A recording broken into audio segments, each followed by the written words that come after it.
Good morning, St. John's. I know we're coming to you a little bit earlier than normal. This is not noon, but I have a favor to all of you who are tuning into our Facebook page. Something we haven't thought a whole lot about is what happens when someone passes during this pandemic. And last week we lost one of our parishioners, Lizzie Butler. She was a resident of Conestoga View for a number of years, a little over 20 years, and she passed peacefully, and now her family isn't able to gather together to lay her to rest. So Matt and I are here at the Columbarium, and we're going to do just that with as much grace as we can, the two of us. Here's what I need. I need you all to pray. At 10 o'clock today, say a prayer. We believe in the saints that have gone before us, and you all are part of the saints in your respective homes and where you're stationed right now. And we invite you to just pray for Lizzie, for her family who can't gather, for her friends, for those who are grieving during this pandemic that aren't able to gather together. We will celebrate her life after this is all done and things are back to normal. But in the meantime, this is how we can be together during times of grief. I was reminded this morning when I woke up of one of my favorite quotes by Frederick Buechner.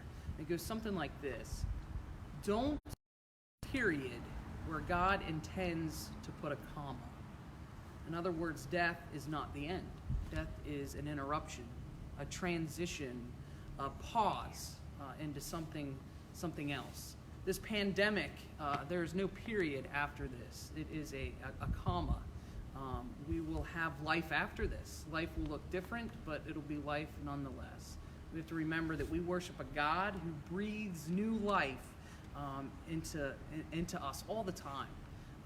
That this is just another step in our journey, and it's a step that God is walking with us. For those of you who have been laid off from work, it's a comma. Will be work again. For those of you who are struggling with laying off your employees or not being able to see your loved ones, again, it is a comma, not a period. We are people of hope and people of faith, and we need to rest in that hope and in that faith during this time. I hope you all are well. I miss you something fierce. I am calling as many of you as I can each day, and I hope to hear your voices soon. We are active here at St. John's doing Zoom meetings, and ministry continues despite the modifications we had to make. Know you're loved. If you need anything, feel free to give us a call, shoot us an email. We're available. So at 10 o'clock, remember, Lizzie Butler here. May she rest in peace and rise in glory, and may she feel the comfort of God's embrace in her next journey. Love you guys.